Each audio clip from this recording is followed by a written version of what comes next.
can someone check their nutritional levels? How would someone know, like, if they have any sort of deficiencies in terms of vitamins or minerals? If we are dehydrated, you do the pinch test.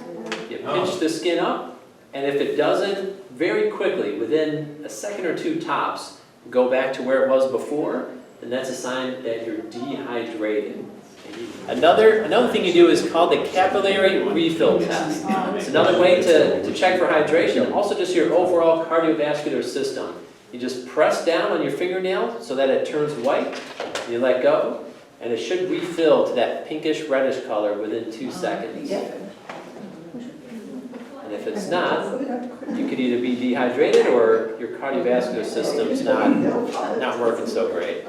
Another assessment is for vitamin D deficiency. So vitamin D is strong bones. You'll be particularly tender, especially in the bottom of your sternum. So you press in here, and if it feels particularly tender, you press in there.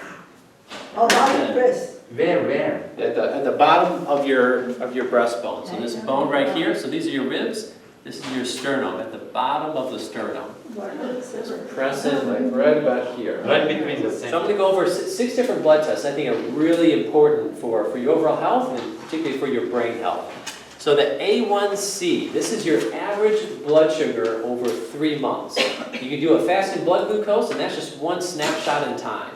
So your blood sugar could be really high, but you do a fasting blood glucose, and because you were good for a day or two, it will show that it's low. But the average, you want to know how, on average, how is your blood sugar and how's that impacting you? Vitamin B12 with methylmalonic acid.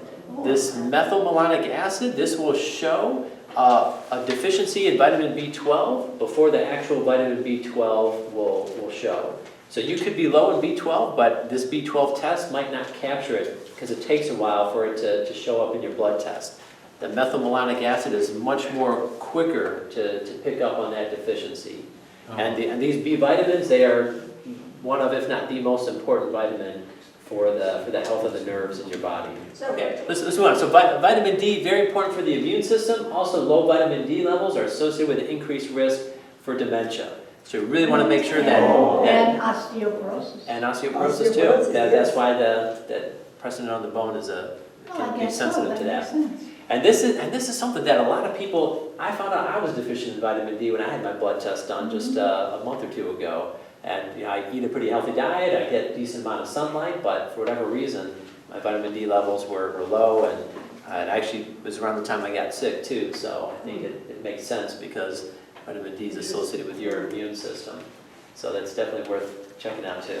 Also, you want to check for magnesium because 1, most people are deficient in it, and 2, it's important